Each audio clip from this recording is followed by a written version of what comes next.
Hey, curious minds, get ready for mind-blowing facts about animals, science, and more. From surprising talents to bizarre discoveries, this video is packed with fun you won't believe. Sit back, relax, and let's dive into the unexpected. When most people think of Antarctica, they picture an endless expanse of ice and snow, not a land teeming with hidden geological activity. But beneath its icy surface lies a vast and largely unexplored volcanic landscape, particularly beneath the West Antarctic ice sheet. In recent years, scientists have discovered over 138 volcanoes in this region, many of them completely buried under thick layers of ice. This surprising revelation has reshaped how we view the frozen continent, showing that it's not just a static wasteland, but a geologically dynamic environment. One of the most remarkable volcanoes in Antarctica is Mount Erebus, located on Ross Island. It's not only the southernmost active volcano on Earth, but also one of the few volcanoes with a persistent lava lake, a pool of molten rock that continuously bubbles and churns at its summit. This rare feature makes Erebus a valuable natural laboratory for studying volcanic processes under extreme conditions. Despite the harsh climate, scientists from around the world make the journey to study Erebus, unlocking clues about both volcanic behavior and Earth's interior. What makes the presence of these subglacial volcanoes especially significant is their potential impact on Antarctica's ice. Some of these volcanoes are believed to be still active, and the heat they release from below, called geothermal heat, could be contributing to the thinning and melting of the ice sheet. This process is particularly concerning in West Antarctica, where ice shelves are already showing signs of instability. Understanding how volcanic activity affects the ice is critical for predicting future sea level rise and the broader impacts of climate change. The discovery of such an extensive volcanic network beneath Antarctica is still relatively recent, and scientists continue to explore and map this hidden underworld using radar, satellite data, and seismic studies. Each new finding challenges the idea of Antarctica as a static frozen frontier and highlights the complexity of our planet's geology. Far from being just a cold desert, Antarctica is a geological giant with secrets that could reshape our understanding of Earth's past, present and future. Beneath the frozen expanse of Greenland lies a stunning geological surprise, a massive impact crater buried under the Hiawatha Glacier in the northwest part of the island. Discovered in 2018 by a team of scientists using ice-penetrating radar, this 31-kilometre wide or 19-mile crater is one of the largest ever found on Earth. What's remarkable is not just its size, but its preservation beneath the thick ice, which has shielded it from erosion for potentially thousands of years. This discovery has reshaped scientists' understanding of the geological history hidden beneath Greenland's seemingly unchanging ice sheet. The crater was likely formed by a meteorite more than 1 kilometre in diameter slamming into Earth with a force equivalent to millions of nuclear bombs. Such an impact would have been catastrophic, releasing immense amounts of energy, melting vast volumes of ice, and ejecting debris into the atmosphere.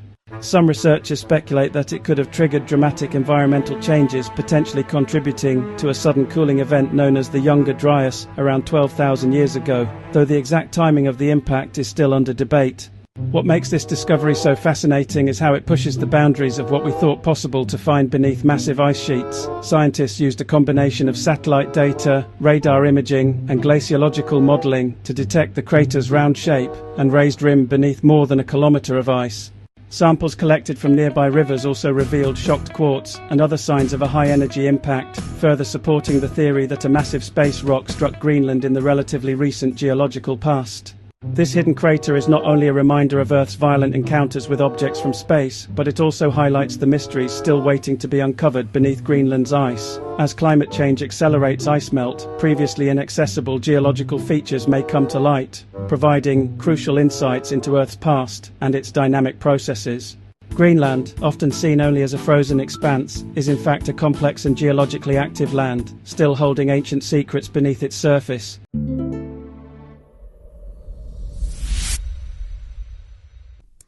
Beneath the breathtaking landscapes of Yellowstone National Park in Wyoming lies one of the most powerful geological features on Earth, the Yellowstone caldera, a massive supervolcano. Unlike typical cone-shaped volcanoes, this caldera is a vast depression formed by a catastrophic eruption about 640,000 years ago. That eruption expelled more than 1,000 cubic kilometers of ash, rock, and gas into the atmosphere, enough to blanket large portions of North America. It left behind a crater approximately 30 by 45 miles wide, which now hosts many of Yellowstone's famous geothermal wonders. This isn't Yellowstone's only massive eruption. The region has experienced at least 3 super eruptions over the past 2.1 million years, each with world-altering consequences. While the term supervolcano might sound like science fiction, it's a very real classification for volcanoes capable of ejecting over 1,000 cubic kilometers of material. These events are extremely rare, occurring perhaps once every several 100,000 years, but they can cause global climate change, disrupt ecosystems, and even impact human civilization on a continental scale. Beneath Yellowstone lies a magma chamber spanning more than 30 miles across, containing molten rock and extreme geothermal activity. This heat powers the park's geysers, hot springs, and fumaroles, making it one of the most geologically active places on Earth. While scientists closely monitor the area for signs of rising magma or unusual seismic activity, current data shows no signs of an impending eruption. Still, even a minor volcanic event in the region could have significant local impacts, which is why Yellowstone remains under constant observation. Despite its potential for destruction, the Yellowstone supervolcano is also an incredible natural laboratory for understanding the Earth's inner workings. It provides unique insights into plate tectonics, geothermal energy, and volcanic behavior. The more we study it, the better we understand not only the risks it poses, but also the dynamic, ever-changing nature of our planet. Yellowstone is a reminder that beneath the calm beauty of the American West lies a powerful force shaped by millions of years of geological evolution. The claim that the Amazon rainforest produces 20% of the world's oxygen is one of the most widely repeated facts about the planet's most famous jungle. But it's a bit of a myth when taken at face value. The Amazon rainforest, often referred to as the lungs of the Earth, certainly plays a critical role in the global carbon and oxygen cycles. It's home to over 390 billion individual trees, each absorbing carbon dioxide and releasing oxygen during photosynthesis. At first glance, it would seem reasonable to estimate that such a massive forest could account for a significant portion of Earth's oxygen production. However, scientists now clarify that while the Amazon does produce an enormous amount of oxygen, approximately 20% of the total generated by photosynthetic processes on land, it also consumes nearly the same amount through the process of respiration and decomposition. Trees and plants use oxygen at night or during decay, and microorganisms in the soil also consume oxygen as they break down organic matter. This means that the net oxygen contribution of the Amazon is closer to zero, making it more of an oxygen recycler than a true producer. That said, the Amazon is still incredibly important for Earth's atmospheric health and climate stability. It acts as a carbon sink, absorbing vast amounts of carbon dioxide from the atmosphere, and thus helping to mitigate climate change. The forest also regulates rainfall patterns across South America and even affects weather systems as far away as the United States. When parts of the Amazon are cleared or burned, not only is oxygen-producing vegetation lost, but stored carbon is released into the atmosphere, exacerbating global warming. In short, while the Amazon may not be the oxygen factory it was once believed to be, its ecological significance cannot be overstated. It supports millions of species, stabilizes regional and global climates, and sustains many indigenous communities. Protecting the Amazon is less about oxygen output and more about preserving one of Earth's most vital, complex, and irreplaceable ecosystems. There is indeed a town in Norway where the sun doesn't rise for several months of the year. Tromsø, located well above the Arctic Circle, experiences this remarkable natural phenomenon known as the polar night. From roughly late November to mid-January, the sun remains completely below the horizon, casting the town in a unique bluish twilight for weeks on end. While it never becomes pitch dark for the entire period, thanks to some ambient light from the horizon, Residents go for more than 50 consecutive days without seeing the sun. This happens because of Earth's axial tilt. As the planet orbits the sun, its tilted axis causes the Arctic Circle to lean away from the sun during winter. As a result, areas north of this circle, including northern Norway, experience prolonged periods where the sun never rises at all. Conversely, in summer, the same tilt causes the midnight sun when the sun never sets, offering 24-hour daylight for several weeks. Despite what you might expect, many locals in Tromsø adapt surprisingly well to the absence of sunlight. The town embraces this time of year with a sense of celebration, decorating homes and streets with lights, hosting winter festivals, and spending time outdoors. Mental health professionals even study Tromsø's population to understand how people cope so well with the darkness. Some credit the strong sense of community, the natural beauty of the snowy landscape, and even the magical displays of the northern lights, which are often most visible during these dark months. Tromsø's polar night is both a scientific curiosity and a cultural marvel. It offers insight into how humans adapt to extreme environmental conditions, and how our perception of time, mood, and productivity can shift with the cycles of light. While it may sound daunting to live in darkness for weeks, many residents find beauty and peace in the quiet, reflective nature of the long Arctic nights.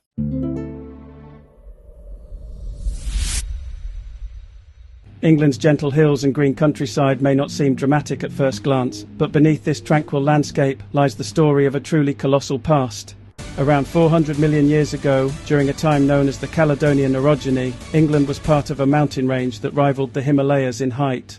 This ancient chain was formed when the ancient continents of Laurentia, now part of North America and Greenland, Baltica, Northern Europe and Avalonia, which included parts of modern-day England, collided.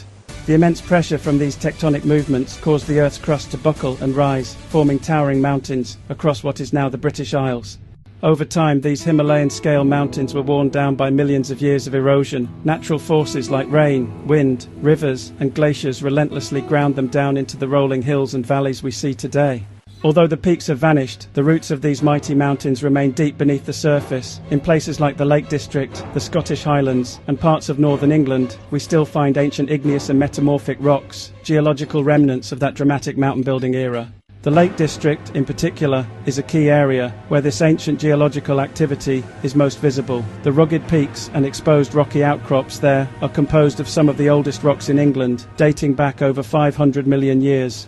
These rocks were once buried miles beneath the Earth's surface and have since been uplifted and exposed by erosion. This landscape tells a silent story of plate tectonics, intense heat and pressure, and the ever-changing surface of our planet.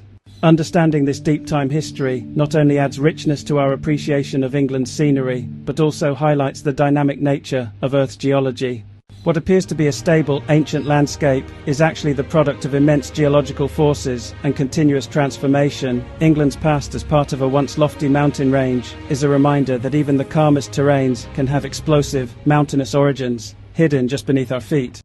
Lake Superior, the largest of North America's Great Lakes, holds the distinction of containing approximately 10% of the world's surface fresh water. This vast body of water spans 31,700 square miles, or 82,100 square kilometers, and is so massive that it holds more water than the other four Great Lakes combined. To put this into perspective, Lake Superior contains about 2,900 cubic miles, or 12,100 cubic kilometers of water, which is more than all of the water in the United States rivers combined.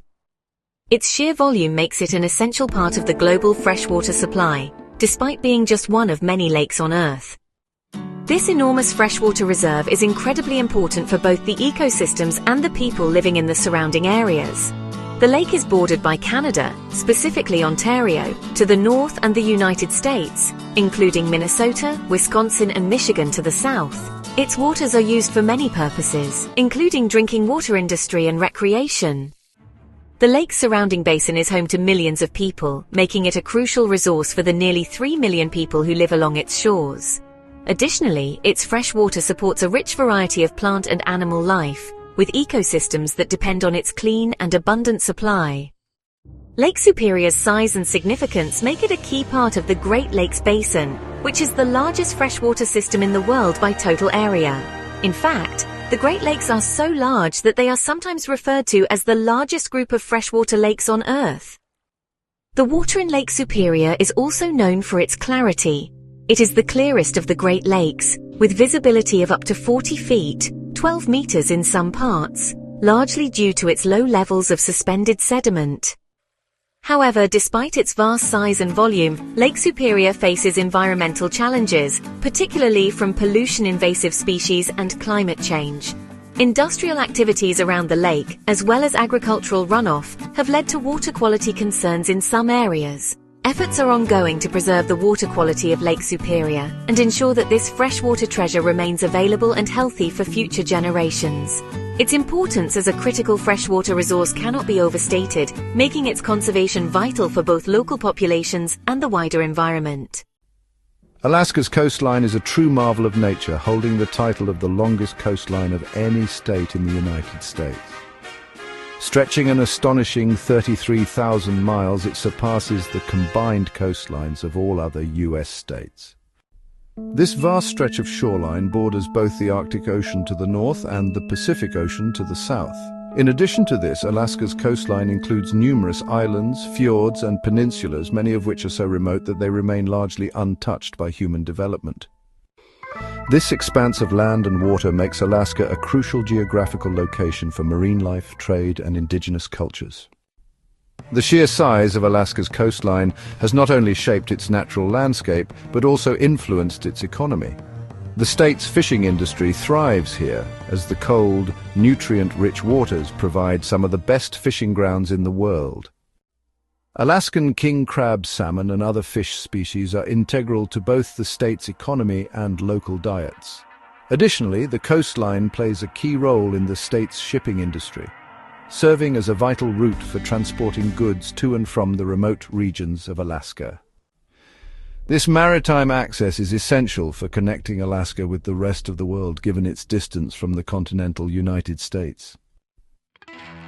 Beyond its economic importance, Alaska's coastline is a living, breathing ecosystem that is home to an incredible variety of wildlife. From seals, whales, and sea otters to seabirds and fish, the diversity of life along the coastline is staggering. The cold waters of the Arctic and Bering Sea are particularly rich in nutrients, supporting massive populations of marine organisms. The state's coastal ecosystems are also vital for migratory species, including birds that fly long distances and whales that travel vast oceanic routes between Alaska and warmer waters. However, the remote and rugged nature of Alaska's coastline presents significant challenges for both residents and conservationists. The vastness of the coastline makes it difficult to protect and manage, with many regions being isolated and inaccessible. In addition to climate change and pollution, the coastline faces environmental threats from human activities such as oil drilling and commercial fishing. Despite these challenges, Alaska's coastline remains one of the last truly wild frontiers in the world, with efforts underway to protect its ecosystems and maintain the delicate balance between human use and environmental preservation.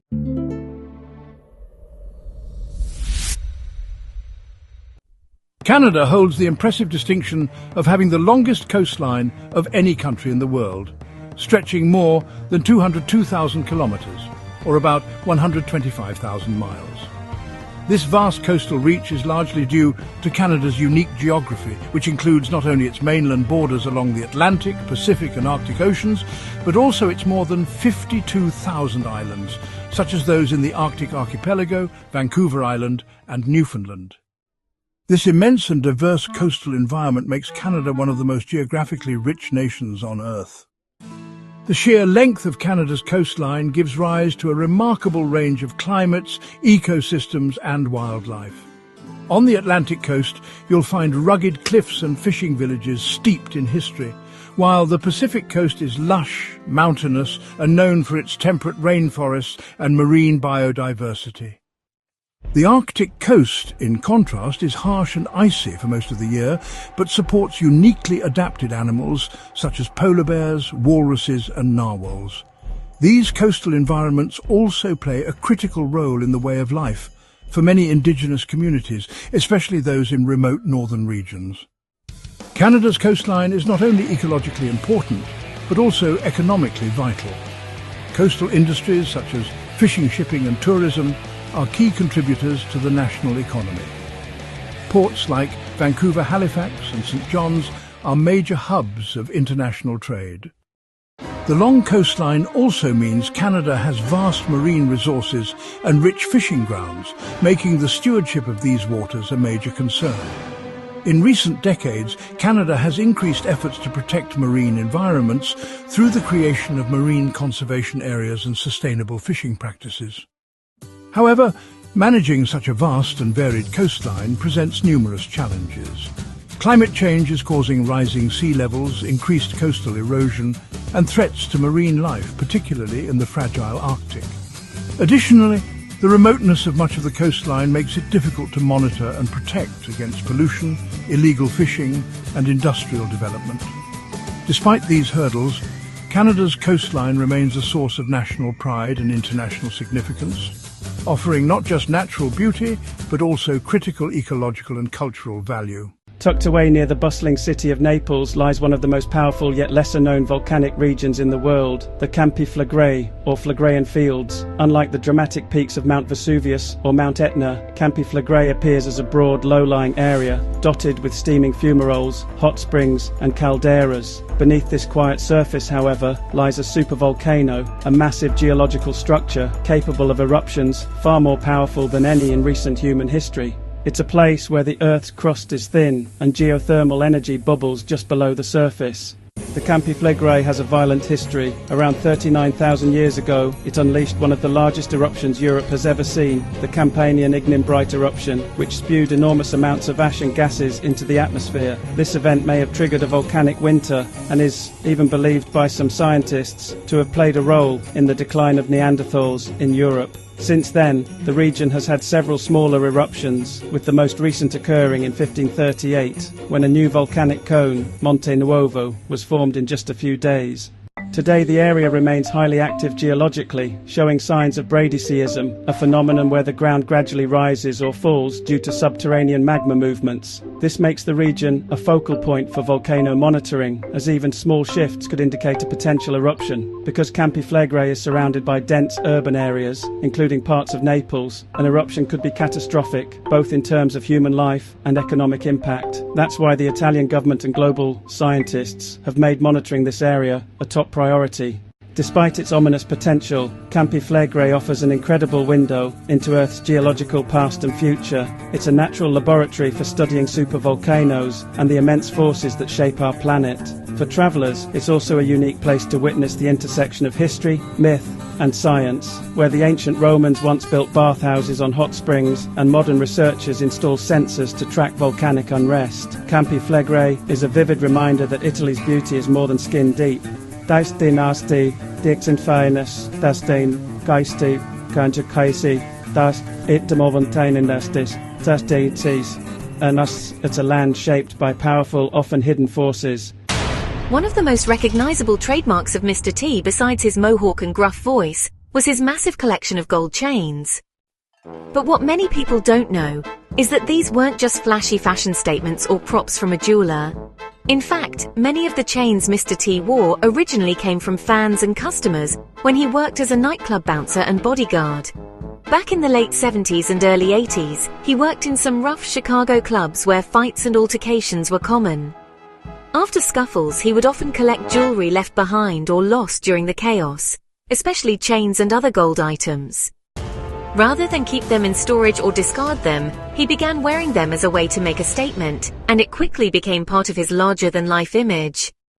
Mr. T has said that the chains symbolized the struggles and status of the people he worked around, and he wore them almost like a badge of honor, paying homage to the environments he came from. Eventually, when he became a household name thanks to roles like B.A. Baracus in the A-Team and Rocky III, the gold chains became his signature look. At one point, the value of the chains he wore was estimated to be over $300,000. However, in a sign of personal respect and responsibility, after Hurricane Katrina hit in 2005, Mr. T stopped wearing the chains publicly, saying it felt inappropriate to flaunt wealth when so many were suffering. So while his gold chains might seem like pure bling, they actually carried a deep connection to his roots, his fans, and his personal code of honor.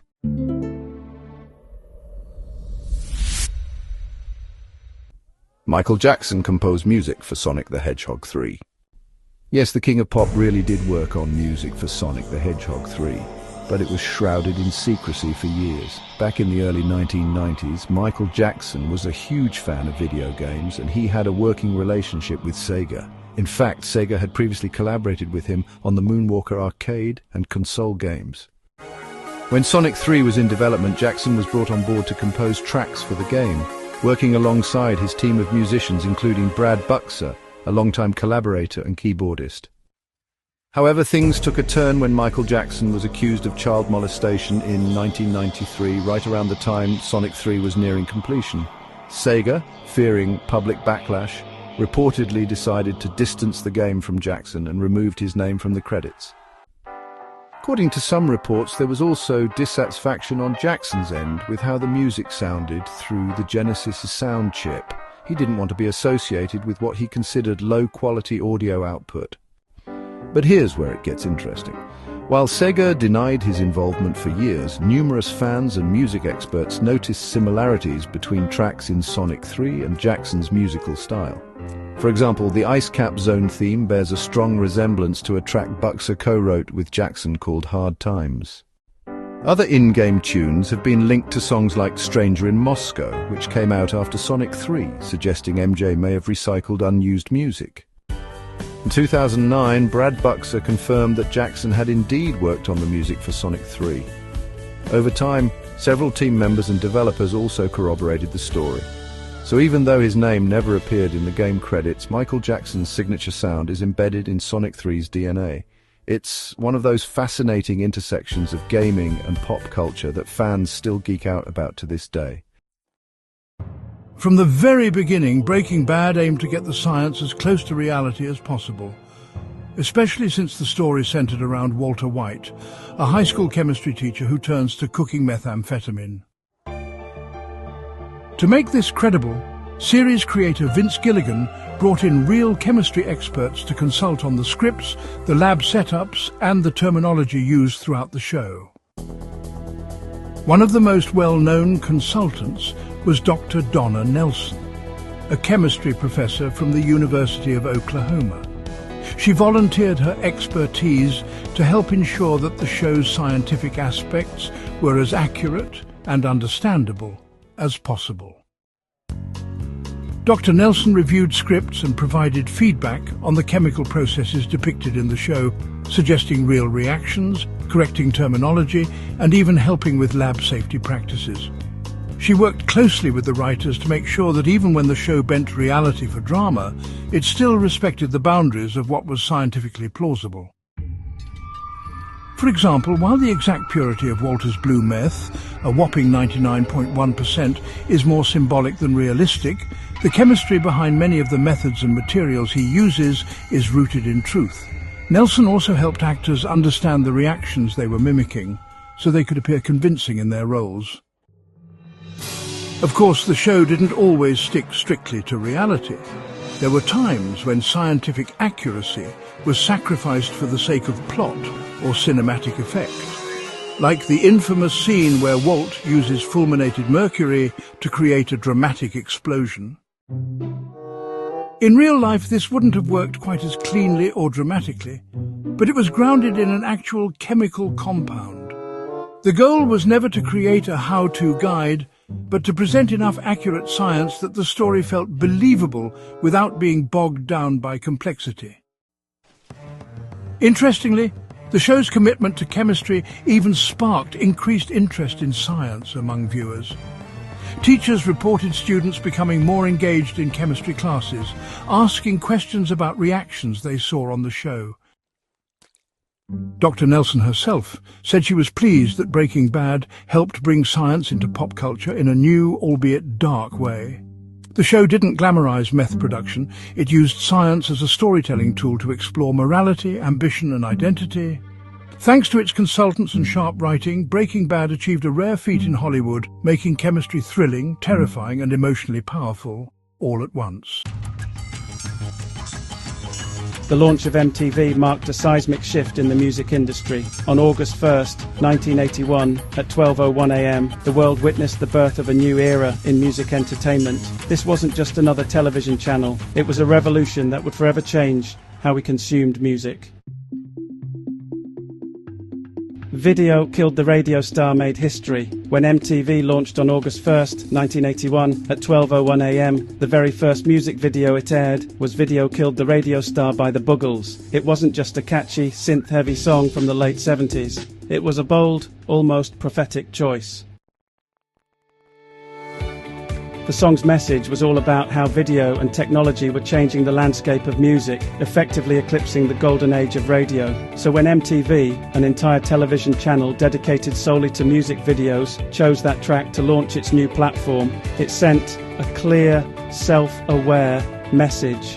Music was entering a brand new era. The significance of Video Killed the Radio Star cannot be overstated. It symbolized the dawn of a new age, where visual elements became just as important as the music itself. This song encapsulated the transformative power of technology and set the stage for the future of the music industry. Interestingly, Video Killed the Radio Star wasn't chosen randomly. The founders of MTV, including Robert Pittman, wanted something symbolic to represent the network's disruptive arrival. The song, originally released in 1979, had been a moderate hit in the US, but was much bigger in the UK. Its futuristic lyrics, vintage video aesthetics, and theme of media evolution perfectly captured what MTV was about to do, revolutionize how music was consumed. Suddenly, music wasn't just about how it sounded, but how it looked. Image and personality were about to become as important as the music itself. The launch of MTV marked a seismic shift in the music industry. Artists who embraced the visual medium flourished, while those who didn't adapt struggled to maintain their popularity. It was a new era where the screen was just as important as the stage. By leading with that song, MTV signaled that it wasn't just a music platform, it was a cultural force. Overnight, artists who were visually compelling, like Madonna, Michael Jackson, and Prince, gained an edge over those who weren't. The music video became not just a promotional tool, but an art form. And it all started with a quirky British band and a synth-pop track that predicted the future. What's even more wild, the Buggles themselves didn't become MTV superstars. Despite being the first face of the channel, they remained more of a one-hit wonder. In a way, they too were victims of the very media shift they sang about. Today, Video Killed the Radio Star is more than just a fun fact. It's a cultural milestone. It marked the beginning of the music video boom, which would dominate the 80s and early 90s. It also represents a time when the industry was radically shifting, something we've seen again with streaming platforms and social media. And although MTV eventually moved away from music videos, that first broadcast moment still resonates. It was bold, ironic, and brilliant, proof that sometimes pop culture really does understand its own impact in real time.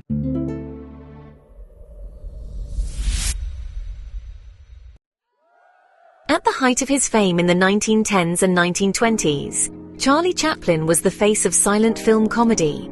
His iconic character, the Tramp, with the bowler hat, toothbrush mustache, cane, and waddling walk, became instantly recognizable all over the world. So recognizable, in fact, that lookalike contests started popping up, especially in the United States, where fans would compete to see who could best mimic Chaplin's character. It was meant to be fun and flattering, and it inspired one of the most ironic stories in entertainment history.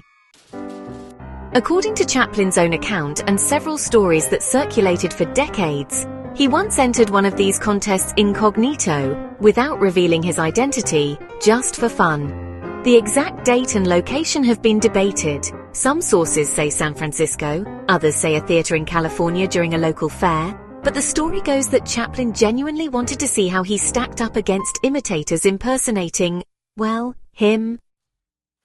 Here's the punchline: he didn't even make it to the finals. In fact, depending on the version of the story, he either placed third or didn't place at all. The judges reportedly felt that his walk wasn't exaggerated enough, or that he lacked certain exaggerated features that imitators had leaned into. It's not hard to believe. Performers in contests often amp up gestures for theatrical effect, while the real Chaplin played the tramp with more subtlety and nuance. Ironically, it may have been his authentic performance that made him lose in a sea of over-the-top imitators. Chaplin himself supposedly found the whole situation amusing rather than offensive, and it speaks volumes about his humility and sense of humor. Whether or not all the details are perfectly accurate, the story has endured for over a century as a symbol of how fame, image, and perception can take on lives of their own. The idea that someone could be so famous that even they couldn't convincingly be themselves. That's comedy gold, and a reminder that even legends sometimes blend into their own shadows. The Rock takes selfies seriously. In 2015, during the London premiere of his disaster movie San Andreas, Dwayne Johnson decided to do something a little extra for fans and ended up smashing a world record in the process. With the help of Guinness World Records officials, Johnson set out to take the most selfies in 3 minutes. And we're not talking casual, blurry crowd shots. Guinness has very specific rules. Each selfie had to be clearly focused, include full faces of both the Rock and the fan, and follow proper selfie framing standards.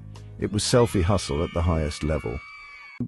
A crowd, a camera, and a clock. Fans lined up by the dozens for their moment with the Rock, who moved through the crowd with precision, flashing his signature grin and capturing selfies as quickly as humanly possible. Under the pressure of a ticking timer and strict judging, he ended up taking a staggering 105 selfies in just 3 minutes, averaging a photo roughly every 1.7 seconds. Guinness World Records verified the count on the spot and officially recognized him as the new record holder. The Rock's record-breaking energy. What made this so fitting is that Dwayne Johnson has always been about connecting with his fans. This record wasn't just about setting a quirky benchmark. It reflected how much he values interacting with his audience. And naturally, he shared the moment and plenty of the selfies online, giving his fans some major bragging rights. As legacy in the digital age. Although the selfie record has since been challenged by other celebrities like Donnie Wahlberg and James Smith, Johnson's accomplishment still holds a special place in Guinness lore because of the scale, fan energy, and his celebrity status at the time. It's a modern kind of world record, one that could only exist in the age of front-facing cameras and social media. But leave it to The Rock to turn something as ordinary as taking selfies into an official, historic achievement, smiling, snapping, and setting records. Just another day in the life of Dwayne Johnson. The Night's Watch, the grim, black-clad guardians of the wall, are known for their rugged, practical look. Thick, fur-lined cloaks were a crucial part of their costume, designed to sell the harshness of life in the frozen north. But as epic and high-budget as Game of Thrones became, the costume department still had to get creative, especially in the early seasons when the budget wasn't yet massive. So, in true resourceful fashion, they turned to an unlikely source, IKEA. It turns out that IKEA's scold sheepskin rugs were just the right texture and weight to mimic thick fur cloaks. The costume team bought them in bulk, cut them up, dyed them darker, and distressed them to look like worn, battle-hardened outerwear. The rugs cost a fraction of what real fur or custom fabric might have, and once transformed, they blended perfectly into the show's gritty aesthetic. The best part, you would never guess watching the show that those cloaks began life on someone's living room floor. When this detail was revealed during a costume design panel hosted by the Getty Museum in 2016, fans went wild. The revelation went viral almost instantly. Even IKEA jumped in on the fun. They released a cheeky DIY guide showing customers how to turn their own rugs into Night's Watch-style cloaks. It was a brilliant example of how creativity and thriftiness can still thrive in a big-budget production, and how one of the most epic fantasy shows in television history was built on more than just CGI and dragons. This IKEA rug moment is a great reminder of the incredible work that goes on behind the camera. The costume department, led by Michelle Clapton, who also worked on The Crown, consistently delivered historically rich, believable looks that help define each house and region in Westeros. Turning home goods into fantasy fashion is no small feat, and it shows just how much movie magic happens through craftsmanship, not just money. So next time you see Jon Snow brooding on the wall, just know he's probably wrapped in a living room rug.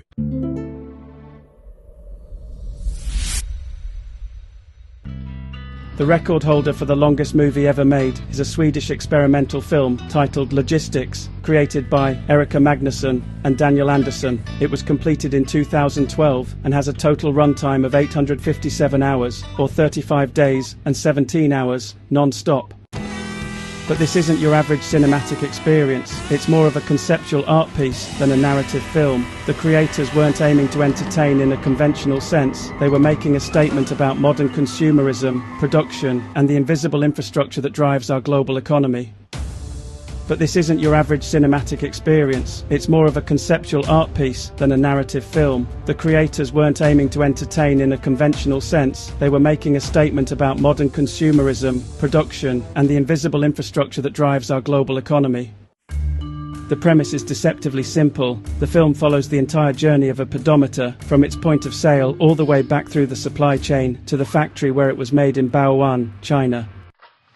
The premise is deceptively simple. The film follows the entire journey of a pedometer from its point of sale all the way back through the supply chain to the factory where it was made in Bao'an, China.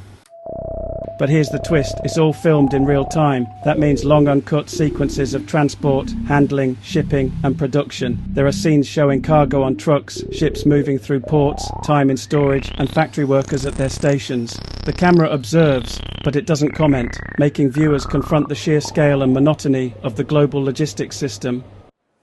Watching Logistics isn't really about following a story, it's about immersing yourself in time and process. The creators were inspired by the question, where do gadgets come from?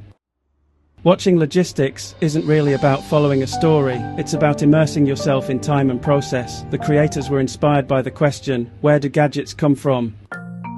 Instead of answering with a slick documentary, they responded with a durational meditative experience that forces viewers to literally feel the length of the journey. It challenges traditional storytelling and attention spans, and it's often categorized more as a piece of performance or installation art than mainstream cinema. Due to its extreme length, Logistics has mostly been shown in segments at art installations, film festivals, or via continuous projection in museums and galleries. It has been described as a slow film in the most literal sense, testing the patience of even the most committed viewers. It's not something you watch in one sitting or even in 10. Due to its extreme length, Logistics has mostly been shown in segments at art installations, film festivals, or via continuous projection in museums and galleries. It has been described as a slow film in the most literal sense, testing the patience of even the most committed viewers. It's not something you watch in one sitting, or even in 10, but its impact lies in its ambition. It's a monument to time, process, and the often unseen systems behind the things we consume every day. Holy safety campaign, Batman. In the 1960s, as seatbelt laws and car safety awareness were just beginning to take off, public service announcements, PSAs, started popping up to encourage drivers and passengers to buckle up. One of the more memorable ones came from none other than Batman, specifically the version played by Adam West in the campy beloved Batman TV series that ran from 1966 to 1968. This wasn't the dark, brooding vigilante of later decades. This was the colourful, quip-slinging, law-abiding caped crusader who taught kids to do their homework and eat their vegetables. So naturally, he was tapped to promote seatbelt use too. In the PSA, Batman and Robin, Burt Ward, are seen rushing to the Batmobile for another crime-fighting adventure. As Robin excitedly starts the car, Batman stops him, not to check the Bat gadgets but to put on his seatbelt. Safety first, Robin. The message is clear, simple and humorous, playing off the character's wholesome image and the era's increasing concern with auto safety. The spot ends with a reminder to the audience, if even Batman won't drive off without buckling up, what's your excuse?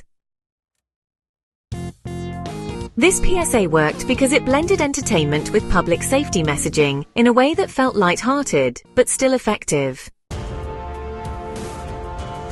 Batman wasn't lecturing. He was leading by example, using his cool factor and moral code to model good behavior. At a time when many drivers still didn't consider seatbelts a priority, and some cars didn't even have them installed by default, this kind of cultural reinforcement helped normalize the idea that wearing a seatbelt was the responsible and even heroic thing to do.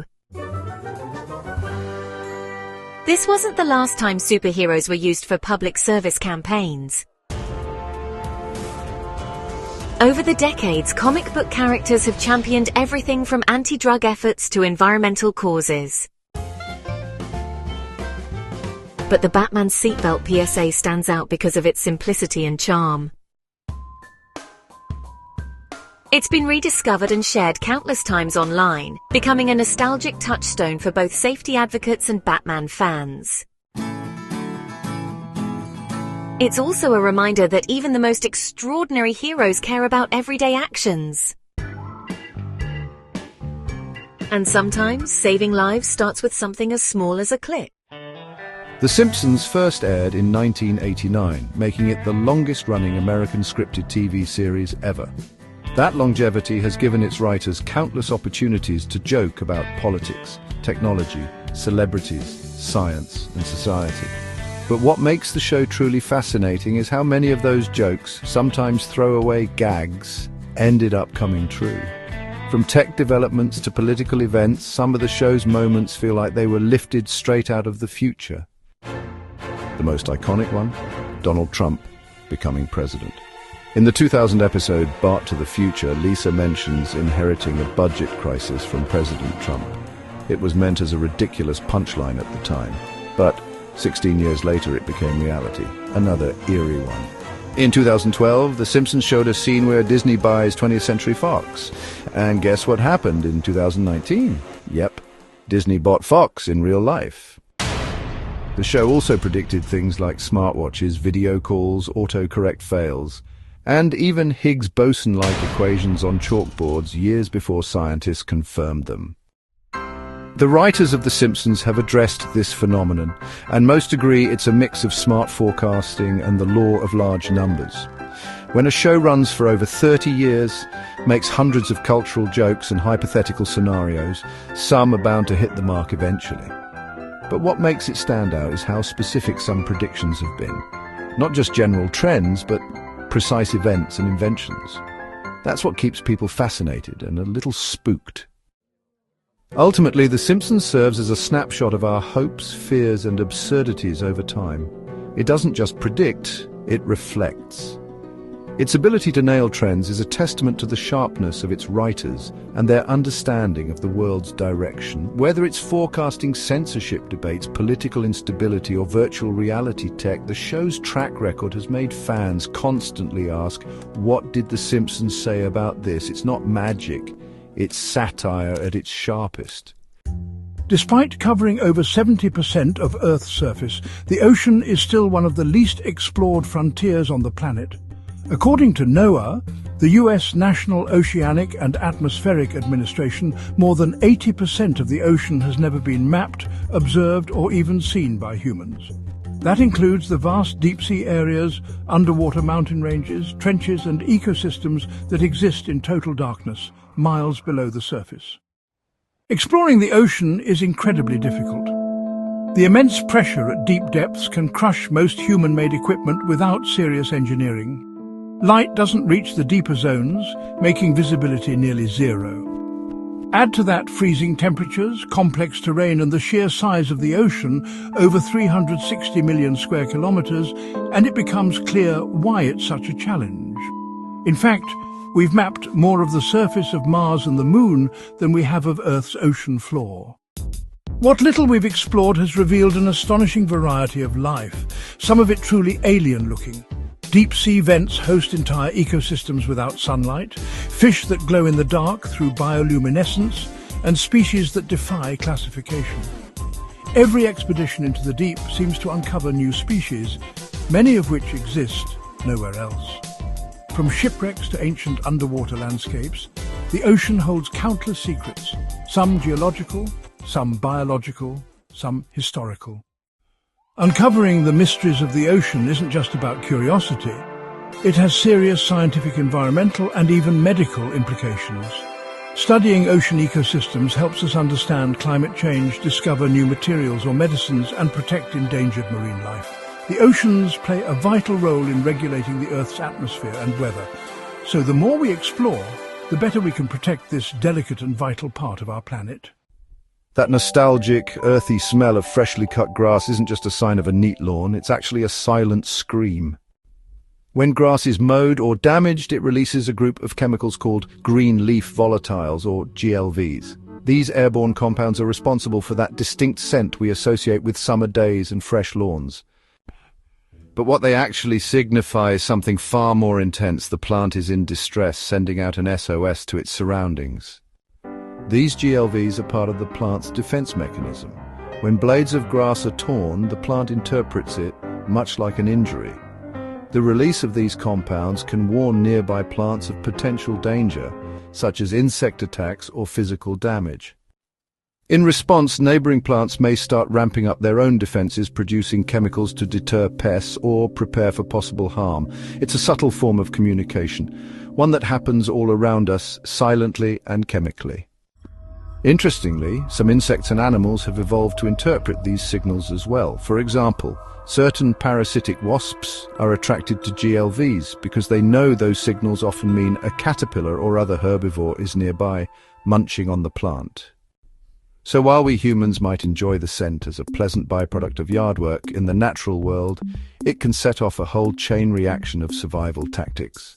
So the next time you breathe in that crisp green aroma, just remember, it's the soundless equivalent of grass yelling, "Something's hurting me." It's one of nature's most poetic and surprising distress signals, hiding in plain scent.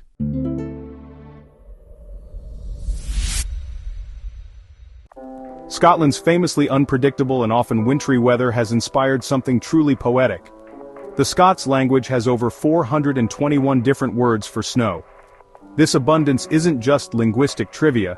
It reflects a deep, historical relationship between the Scottish people and their environment, where snow isn't just snow, but a whole spectrum of conditions, sensations, and experiences worth naming.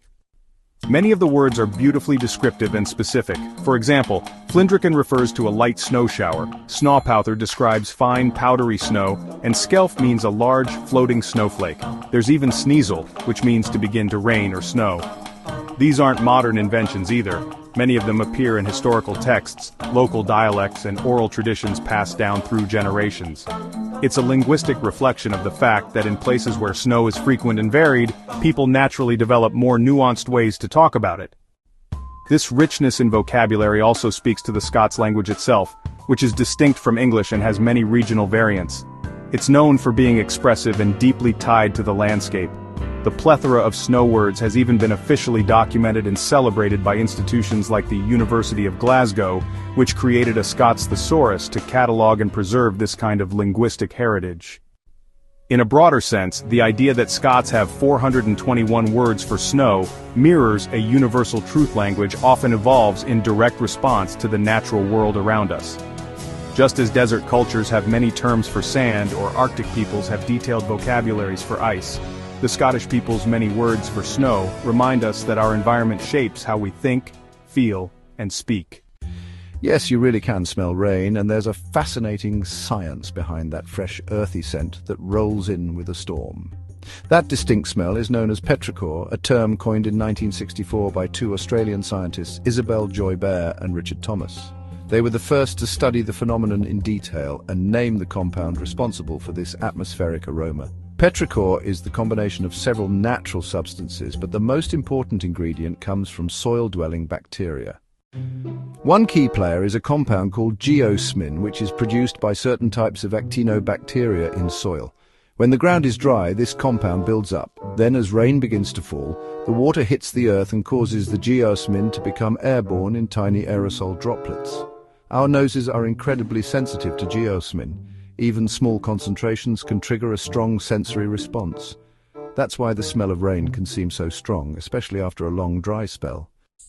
Another contributor to the petrichor scent comes from plant oils that accumulate on surfaces like rocks, leaves, or soil. During dry periods, some plants release these oils as a survival tactic. When rain falls, those oils are released into the air along with the geosmin, blending together to create that signature pre-storm or just rained scent. Interestingly, the smell is often more noticeable when rain falls on dry ground than on damp or waterlogged areas. Beyond just being a pleasant scent, petrichor can actually trigger emotional or nostalgic responses in people. It's a sensory cue that ties to memories of renewal, change, and the calm that often follows a storm. So the next time you step outside and smell rain before it hits, know that your nose is detecting an ancient chemical process, and perhaps even nature's way of telling the world that refreshment is on the way. One of the most impressive and charming facts about Lego is that bricks made in the 1950s still fit perfectly with those made today. That's not just nostalgia, it's an intentional design philosophy built on consistency, precision, and enduring quality. When Lego introduced its now iconic plastic brick in 1958, it used a stud and tube coupling system that allowed for a tight, secure fit between pieces. This interlocking mechanism was so well engineered that it has remained virtually unchanged for over 65 years. That decision has paid off in a big way. The fact that older bricks still work with new ones means that Lego has created one of the most universally compatible toy systems in the world. You could literally find a Lego brick from the 1960s in a dusty attic and snap it into a brand new Star Wars set bought yesterday. This backward compatibility not only extends the life of the product, but also fosters creativity across generations. Kids, parents, and even grandparents can build together using bricks from their own childhoods. So, part of this consistency is due in large part to the extremely high manufacturing standards Lego maintains. Their bricks are molded with a tolerance of just 2 micrometers. That's actually less than the width of a human hair, ensuring every piece fits snugly without ever being too tight or, too loose. This kind of precision is exactly what makes Lego creations sturdy enough to be moved around or even displayed, yet still easy to take apart and, reimagine as something new. Beyond just being a fun fact, Lego's long-lasting compatibility has really become a symbol of the brand's philosophy, creativity that stands the test of time. It's not just about building blocks, it's about trust, reliability, and honestly, infinite possibility. Whether you're constructing a spaceship, a castle, or your own wild invention, those little plastic bricks are designed to last and to fit together forever.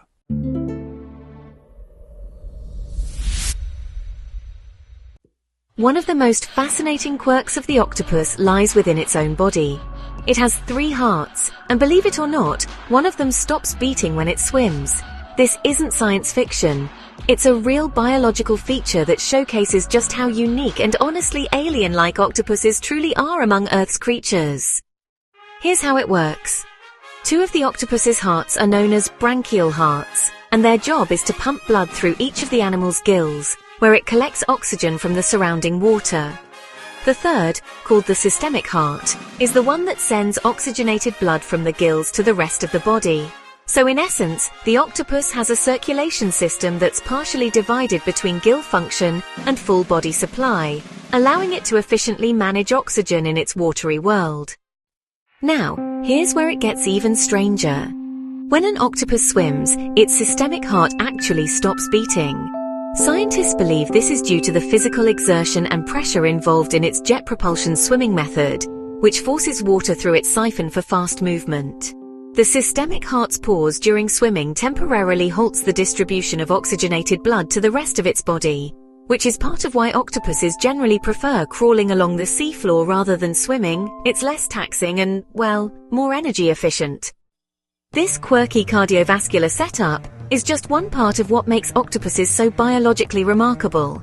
Add in their blue copper-based blood, ability to regenerate limbs, and advanced problem-solving skills, and it's easy to see why many scientists consider them among the most intelligent and mysterious invertebrates alive.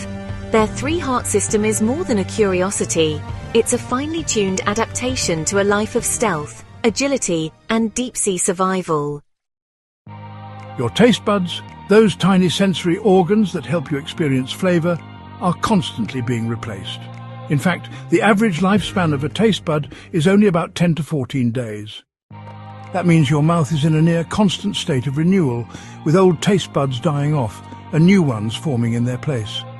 It's a fascinating little cycle that keeps your sense of taste sharp and adaptable. Each taste bud is made up of 50 to 100 specialized receptor cells, which detect the 5 basic taste categories: sweet, salty, sour, bitter, and umami.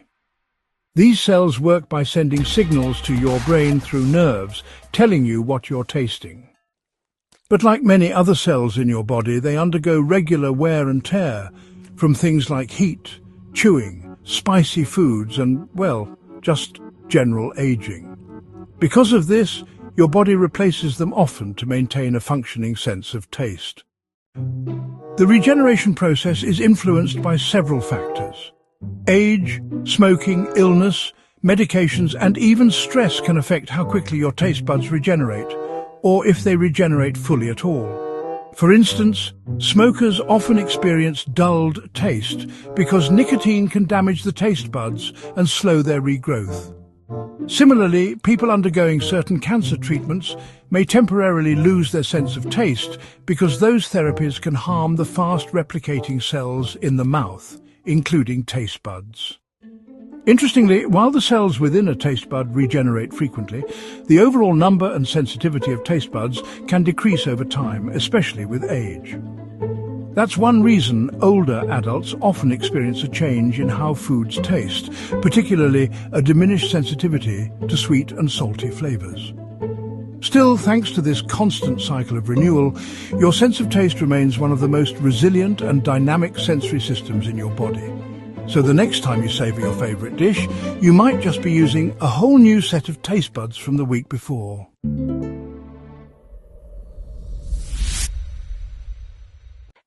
One of the more delightfully quirky facts from the animal kingdom is that a group of jellyfish is called a smack. While many animal groupings have poetic or unexpected names, like a murder of crows or a parliament of owls, the term smack stands out for its playful sound, especially when applied to such graceful, often ghost-like sea creatures. The origin of the word isn't entirely clear, but it's part of a long tradition in English, where animal groups were given collective nouns, often in the Middle Ages, that were more colourful or metaphorical than descriptive. Unlike more intuitive terms like herd or flock, words like smack were often coined for fun or to reflect some perceived trait of the animals. Some speculate that smack may be linked to the gentle, rhythmic smacking motion jellyfish make as they pulse through the water. Jellyfish themselves are mesmerizing and ancient creatures, having floated through Earth's oceans for over 500 million years, long before dinosaurs roamed. While they might look delicate and otherworldly, they can actually be quite dangerous depending on the species. Some deliver painful or even deadly stings. And when they gather in large numbers forming a smack, they can overwhelm fishing nets, clog power plant intakes, or even close beaches, turning what seems like a graceful sea ballet into a jellyfish invasion. Interestingly, a smack of jellyfish is just one term used. Other collective nouns include a bloom or swarm, particularly when referring to larger groups during seasonal gatherings. Still, smack remains the most whimsically charming, and it's a great example of how language adds a layer of character and curiosity to the natural world. So next time you spot a cluster of jellyfish drifting along the shore, you'll know you're witnessing a smack in action. Elegant, eerie, and oddly named. The world's oldest known recipe isn't for bread, soup, or even wine, it's for beer, humanity's ancient elixir of choice. Dating back to around 5000 to 3900 BCE, this early recipe was discovered in a Sumerian hymn inscribed on a clay tablet known as the hymn to Ninkasi. Ninkasi was the Sumerian goddess of beer, and the hymn wasn't just a spiritual song, it was also a practical guide for brewing. This poetic recipe describes the process of fermenting bread made from barley to create a drink that was both nourishing and intoxicating. In essence, the Sumerians were baking a kind of barley bread called bapir, then crumbling it into water and letting it ferment into beer. The brew would have been thick, cloudy, and consumed with a straw to avoid the sediment, a far cry from the filtered lagers and ales of today. But it served an important role, not only as a source of calories and hydration, but also as a social and ritualistic centerpiece in ancient Mesopotamian life. Beer wasn't just a treat, it was central to daily living. Because water sources were often contaminated, beer with its alcohol content was safer to drink. It was consumed by men, women, and even children.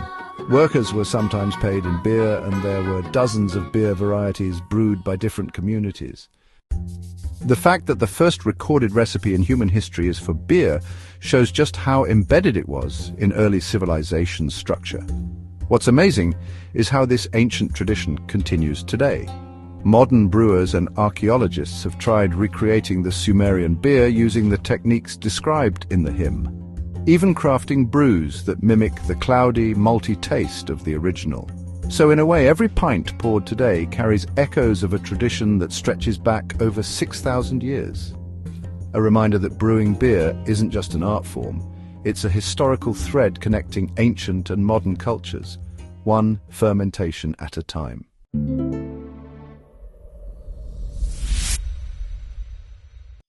Deep in the dark, pressure-heavy depths of the ocean lives one of the most bizarre and captivating creatures known to science, the Barreleye fish, Macropinna microstoma. This strange species is best known for one jaw-dropping feature, its transparent, dome-like head through which you can clearly see its barrel-shaped eyes and internal structures. It's an evolutionary masterpiece adapted for survival in the deep sea's harsh, low-light environment. Discovered in 1939, but not photographed alive until 2004, the Barreleye fish lives at depths of around 600 to 800 meters, where sunlight barely reaches.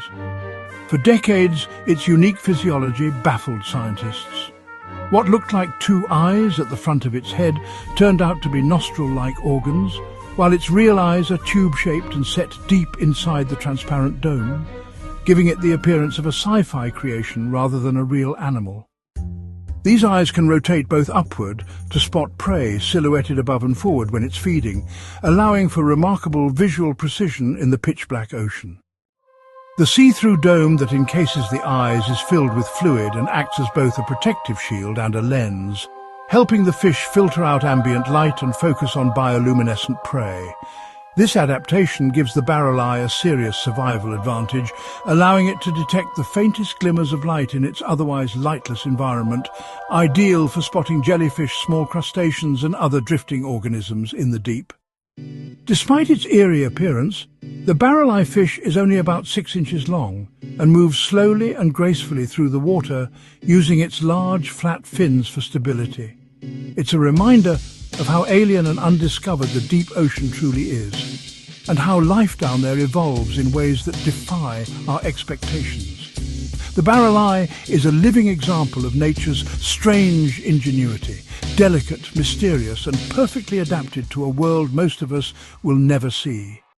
The idea that the universe has a smell, and that it's been described as similar to burnt steak or seared meat, is one of those strange, fascinating facts that connects the cosmos to our senses in an unexpected way. Of course, space is a vacuum, so there's no air for scent molecules to travel through like on Earth. But astronauts returning from spacewalks have consistently reported a distinctive metallic, smoky or burnt odor clinging to their suits and equipment after being exposed to the vacuum of space. This smell doesn't hit them while they're out in space, but rather once they return to the airlock of the spacecraft or space station and repressurize. When they remove their helmets, they often notice an unusual lingering aroma. Astronauts have described it in different ways, like burnt steak, welding fumes, hot metal, gunpowder, or even the scent that comes after firing a gun. NASA even enlisted scent specialists to recreate this smell for training purposes, so astronauts would be familiar with it before experiencing it firsthand. The source of this cosmic aroma is thought to be polycyclic aromatic hydrocarbons, PAHs for short, molecules that form when stars die in supernova explosions and during the combustion of carbon-based materials. These molecules are scattered throughout the universe, carried by interstellar dust and gas. Interestingly, PAHs are also found in everyday Earth experiences, like grilling meat or burning coal, which explains the strange similarity in smell. In essence, the odor astronauts detect is a byproduct of high-energy reactions happening across the universe, kind of like the aftershocks of celestial fireworks. What's really cool is that this smell connects humans in space to the deep processes of the universe. It's as if the afterglow of exploding stars and ancient cosmic events leaves behind a chemical fingerprint, a scent trail lingering on the edge of human perception. So while we might never take a deep breath of space itself, thanks to astronauts and chemistry, we've caught a whiff of the universe's dark, fiery past. And surprisingly, it smells a lot like barbecue gone wrong. Yes, it's true, and kind of mind-blowing. Bananas are naturally radioactive, but don't worry, they're perfectly safe to eat. The radioactivity in bananas comes from their high levels of potassium, specifically the isotope potassium-40, which is naturally radioactive. Potassium is an essential nutrient that helps regulate fluid balance, muscle contractions, and nerve signals in the human body. A small portion of all natural potassium, about 0.012%, is the radioactive isotope potassium-40. And because bananas are rich in potassium, they carry a tiny amount of radioactivity.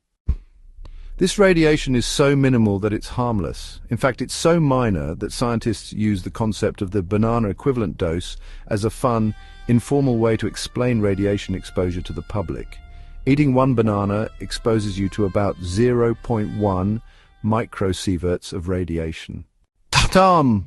For comparison, a dental X-ray is around 5 microsieverts, and the average person receives about 2,400 microsieverts, or 2.4 millisieverts of background radiation per year just from natural sources like cosmic rays, radon gas, and even the ground.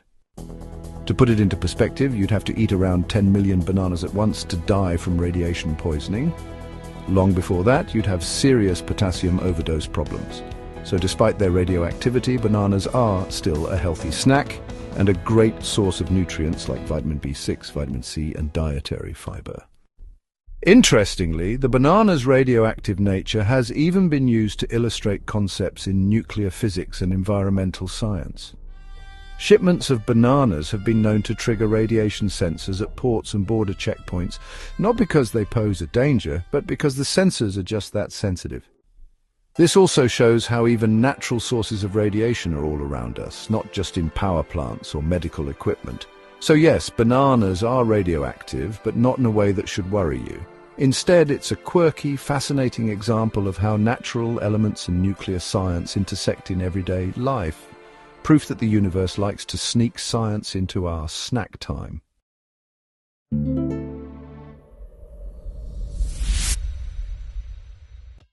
That's a beautifully simple and powerful analogy.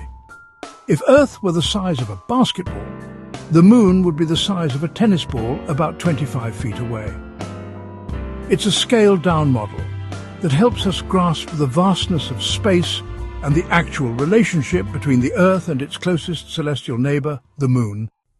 In reality, the Earth has a diameter of about 12,742 kilometres, or 7,918 miles, and the Moon is about 3,474 kilometres, or 2,159 miles, across roughly 27% the size of Earth.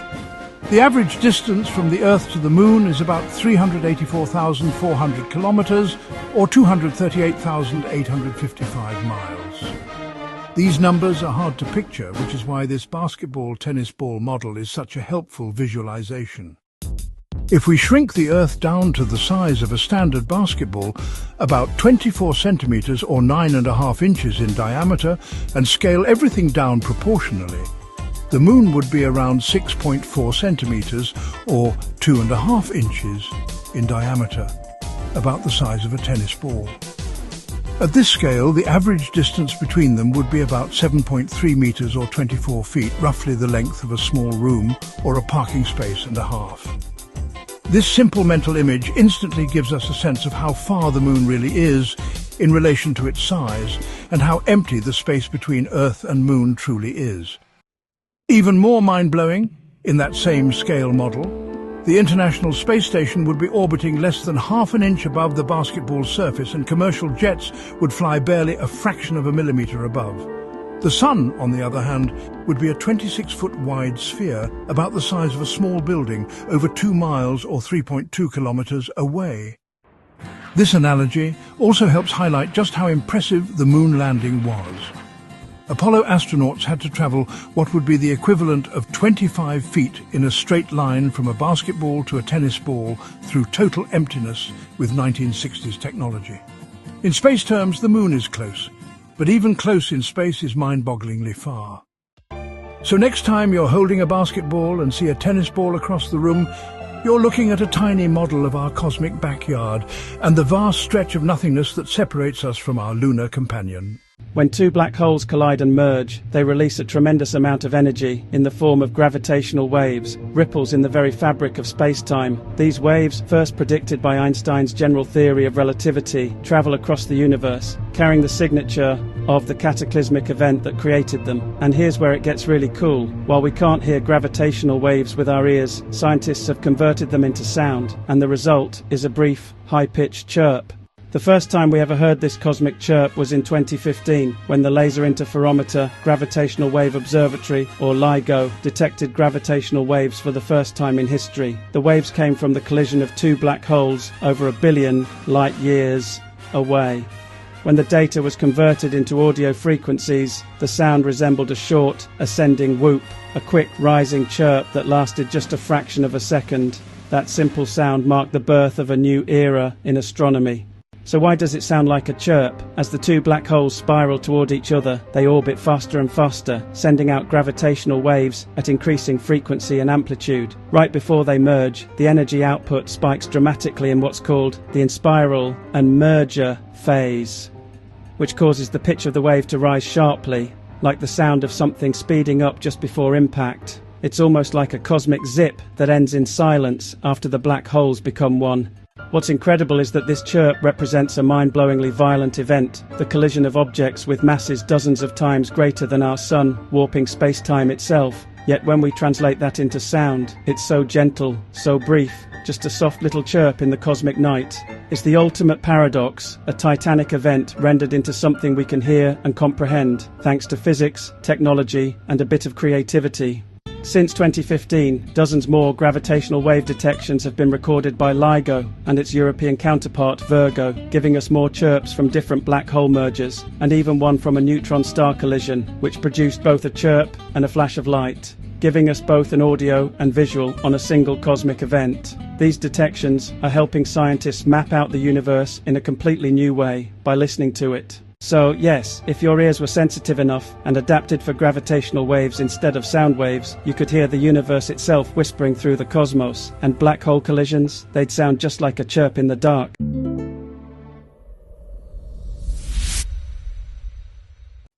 Yes, it sounds completely counterintuitive, but it's true. You're technically closer to outer space standing at sea level near the equator than you are at the summit of Mount Everest.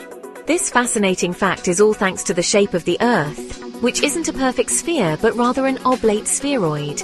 That means it's slightly flattened at the poles and bulged at the equator due to the Earth's rotation. Because of this bulge, the equator sticks out farther from the Earth's center than any other part of the planet. So even though Mount Everest is the tallest point above sea level, standing at 8,848 meters or 29,029 feet, it's not the farthest point from the Earth's center. That title actually goes to Mount Chimborazo in Ecuador, which is only about 6,263 meters or 20,549 feet tall. Why? Because Chimborazo sits almost exactly on the equator, right where Earth's equatorial bulge is greatest. As a result, the summit of Chimborazo is over 2 kilometers, about 1.2 miles, farther from the Earth's core than the peak of Everest. Now here's the twist. Space is typically defined as beginning at the Kármán line, about 100 kilometers, or 62 miles above sea level. And while Mount Everest is certainly higher in altitude, it's still located roughly 27 degrees north of the equator, meaning it's actually closer to the center of the Earth than some sea level locations right on the equator. So if you're standing on a beach in Ecuador, Kenya, or Indonesia, your head is physically closer to space than someone standing on Everest, even if you're at zero elevation. This is one of those facts that turns our usual way of thinking upside down. We tend to imagine higher as always being closer to space, but on a rotating, slightly squished planet, geography, latitude, and physics all play a part. It also means the very definition of tallest mountain depends on your perspective. whether you're measuring from sea level, from the center of the Earth, or all the way to space. So, next time you're near the equator, take a second to look up. You're a little closer to the stars than you might think. When we say your brain can rewind time, we're not talking about time travel in the sci-fi sense. Instead, it refers to how your brain processes sensory information and how it can create the illusion of reversing or bending time, essentially editing reality after the fact to make sense of the world more smoothly. Instead, it refers to how your brain processes sensory information and how it can create the illusion of reversing or bending time, essentially editing reality after the fact to make sense of the world more smoothly. One of the most well-known examples of this is the flash lag illusion. In this experiment, when a moving object and a brief flash of light occur at the same time, people almost always perceive the flash as happening after the moving object has passed, even though they occurred simultaneously. What's happening is your brain is trying to predict motion, and it slightly delays the processing of the flash because it's unexpected. Then it rewinds and adjusts your perception so that everything fits more coherently, even if it means distorting the actual order of events. It's like your brain is buffering and editing a live stream of reality. Another strange effect is the cutaneous rabbit illusion, where rapid taps applied at different points on your arm can make you feel like a series of taps moved along your skin like a rabbit hopping. Your brain stitches the sensations together after the fact, giving you a coherent but entirely inaccurate story of what happened. This post-processing is your brain's way of keeping your conscious experience smooth, even when real-time data is messy or confusing. In essence, your brain operates on a kind of perceptual delay. It takes a fraction of a second, usually around 80 to 100 milliseconds, for your senses to gather data, for your brain to interpret it, and for you to become consciously aware of it. During that tiny window, your brain can compare inputs, predict what should happen, and even alter your perception of the past few milliseconds to create a seamless story. It's not time travel, but it's definitely a kind of subjective time editing. This ability likely evolved to help us survive, being able to predict danger, interpret fast motion, or make sense of rapid sensory input is crucial for reacting to the environment. But it also means that what you perceive as now is actually a slightly delayed, reconstructed version of reality, stitched together by a brain that's constantly analyzing, guessing, and sometimes rewinding.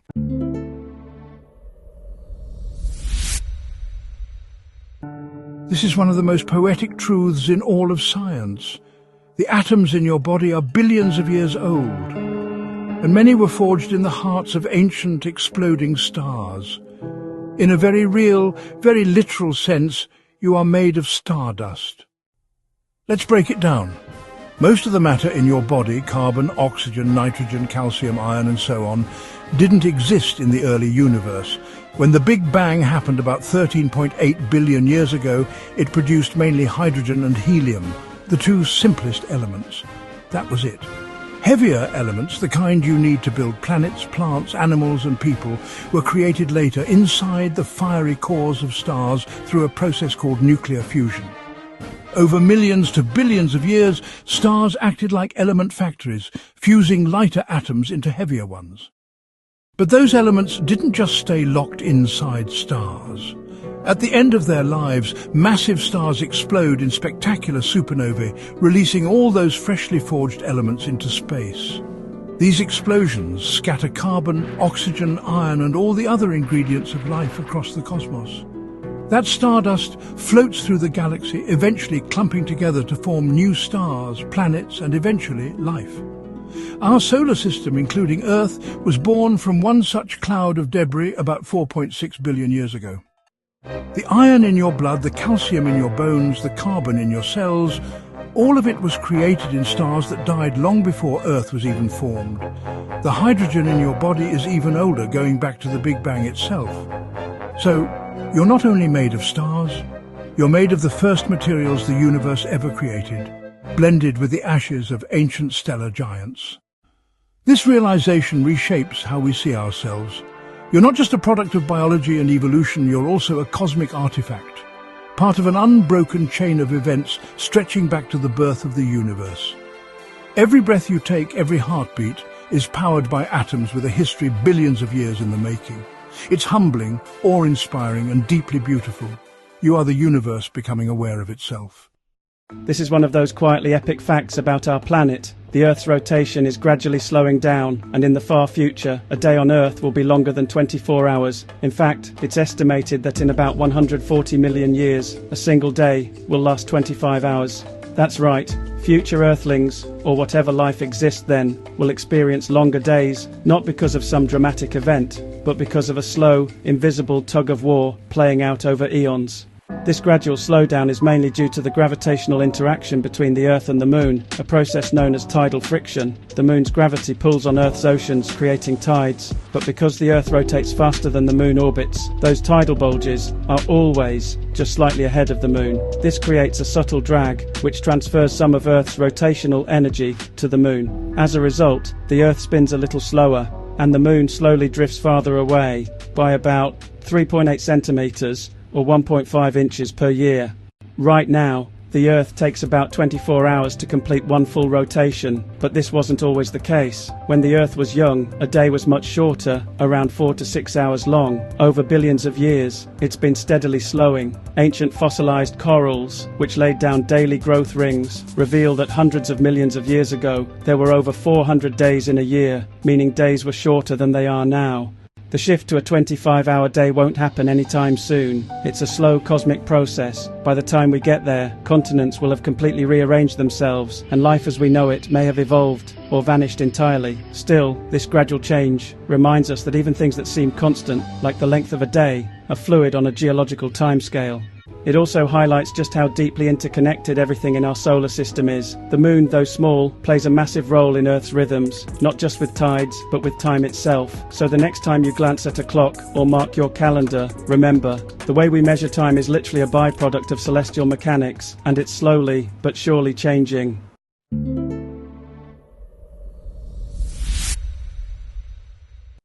This fact beautifully captures the humbling vastness of our universe on a clear, dark night. You can see around 2,000 to 2,500 stars with the naked eye, but our own Milky Way galaxy alone contains more than 200 billion stars. That means you're only ever seeing a tiny sliver of what's really out there, less than a millionth of the stars in just one galaxy. The limitation isn't because those other stars aren't there, it's because our eyes aren't sensitive enough. Human vision can only detect light down to a certain brightness, so only the closest, largest or brightest stars appear visible to us without telescopes. Factors like light pollution, atmospheric conditions and your own eyesight further reduce the number of stars you can see. Under ideal conditions, no light pollution, high elevation and a perfectly clear night, you might catch a glimpse of up to 5,000 stars in total, but at any one time, only about half of those are above the horizon. Now zoom out.